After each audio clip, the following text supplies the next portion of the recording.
Stop calling it non-consensual sex. And sex with minors is not acceptable. I don't care what you say. Anointed ones, welcome back to Anointed TV. Today, we're diving into a developing and deeply disturbing story that has sent shockwaves through the faith community. After months of rumors, speculation, and serious allegations, Tom Keesee, former chief media officer of Faith Life Church and son of pastors Drendra and Gary Keesee, has been arrested on 2 counts of SA involving a minor. This is a story of betrayal, alleged abuse of power, and the painful reality that even within the church, darkness can hide in plain sight. We're going to break down everything we know so far, the timeline of events, and what this means for the victims, the church, and the broader Christian community.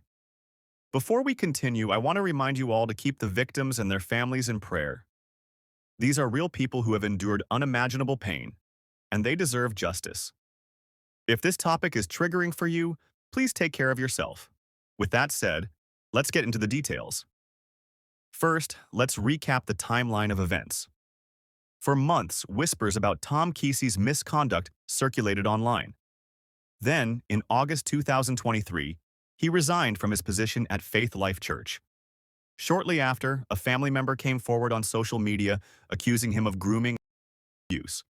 But the situation took a darker turn when multiple women came forward, alleging that Keesee abused them when they were as young as 5 years old. According to police reports, the abuse spanned years, with one victim claiming it happened over 50 times between 2001 and 2003, when Keesee himself was just 12 to 14 years old. Yes, you heard that right. A child allegedly abusing other children. And it didn't stop there. 3 more women later accused him of abuse that continued into their teenage years. One victim said the abuse happened nearly 100 times between 2006 and 2013, starting when she was just 8 years old. Another said he exposed himself to her and forced her to touch him. A fourth victim reported that he groped her when she was 10 or 11 years old while riding a dirt bike. Now, after months of investigation, Tom Keesee was arrested on Friday by the Licking County Sheriff's Office on 2 counts of first-degree rape involving a minor. Let's look at the press release from the Sheriff's Office. The Licking County Sheriff's Office began a sexual abuse investigation in February of 2025 after a request from the Knox County Sheriff's Office.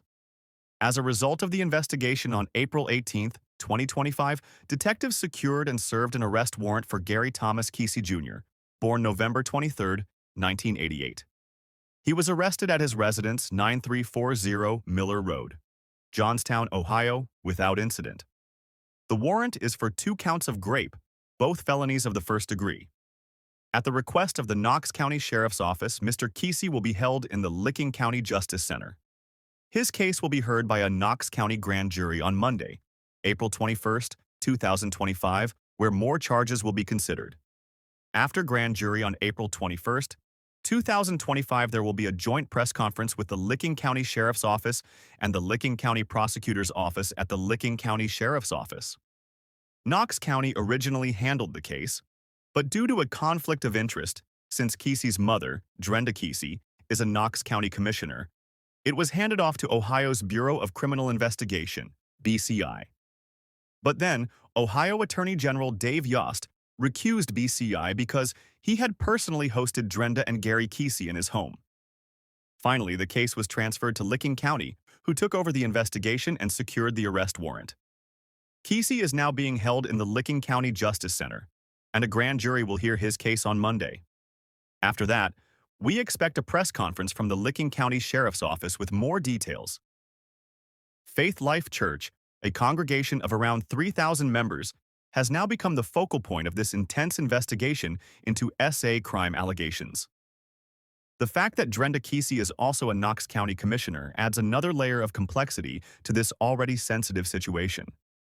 The timeline of how this investigation unfolded is also significant. The Knox County Sheriff's Office, KCSO, became involved in December 2024 after a Columbus detective reported an alleged incident of rape/SA involving a juvenile.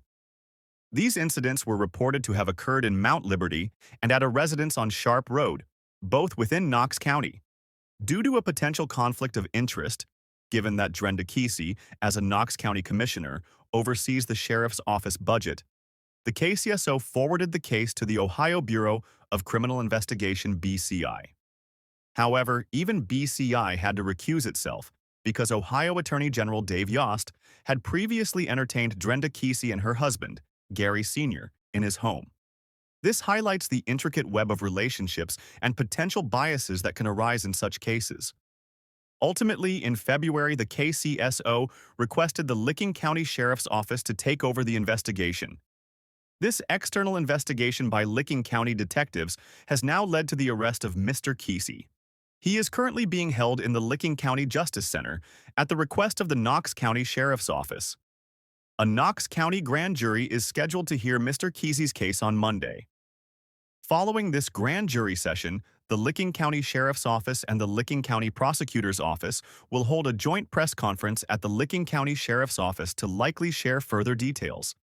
Anointed ones, this is a deeply concerning situation, and our hearts go out to the alleged victims and all those affected by these serious allegations. As this story continues to develop, we will be following it closely, providing you with factual updates and thoughtful commentary. It is crucial at this time to remember the importance of due process and to allow the legal system to proceed with its work. However, it is equally important to acknowledge the courage of those who have come forward and to support all victims of ABUSE. Let us continue to pray for truth, justice, and healing for everyone involved. We will be back with more updates as they become available. Thank you for being a part of the Anointed TV community. May God's grace and truth prevail. Stop calling it non-consensual sex. And sex with minors is not acceptable. I don't care what you say. So they're pushing government, they're pushing to make policy that youth and kids can consent to sex. This is all part of their pedophilia. You know, they accused Trump a long time ago of being a misogynist, right? They've driven misogynist, and made a huge deal over certain terminologies that were used. But at the same time, they were minimizing pedophilia and saying, oh, it didn't really happen. It's why they came out against the Sound of Freedom movie, which I also document in my book, They're Coming for Your Children. It's why they've tried to minimize it, make it a QAnon conspiracy. There's no pedophilia in Hollywood. There's no pedophilia in politicians. None of this is going on at Epstein Island. None of this is happening. They're lying. And they were scared spitless when Trump was inaugurated and put in office because he said the words, they should get the death penalty. And ever since then, they've been running scared and have brought out a voracious attack and have tried to do everything they can to keep Trump out.